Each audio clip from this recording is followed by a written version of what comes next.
సహోదరి సహోదరుడా, ప్రేమ అంటే ఏమిటి?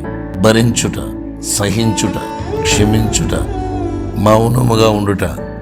అందుకే యేసయ్య పిలాతు ఎదుట నోరు తెరవలేదు. నీవు యూదుల రాజువా అని పిలాతు యేసయ్యను అడగగా, నీవు అన్నట్టే అని అన్నాడు. ప్రేమకు నిర్వచనం ప్రాణము అర్పించుట. అందుకే యేసయ్య తన ప్రాణాన్ని మన కొరకు అర్పించాడు. యేసయ్య కంటి చూపును బట్టి తీర్పు తీర్చలేదు, విన్నదాన్ని బట్టి విమర్శ చేయలేదు. ఆయన వీధులలో ఆయన స్వరము వినబడలేదు, కేకలు వేయలేదు, అరవలేదు. ప్రేమ నీకు ఉంటే ఎందుకు సహించలేదు? ఎందుకు భరించలేదు? ఎందుకు క్షమించలేదు?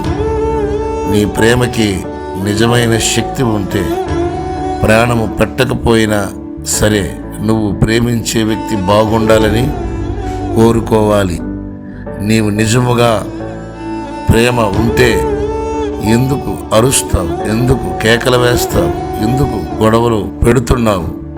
ఎందుకు సమస్యగా ఉన్నావు? అర్థం చేసుకుని నిన్ను నువ్వు సరిచేసుకో.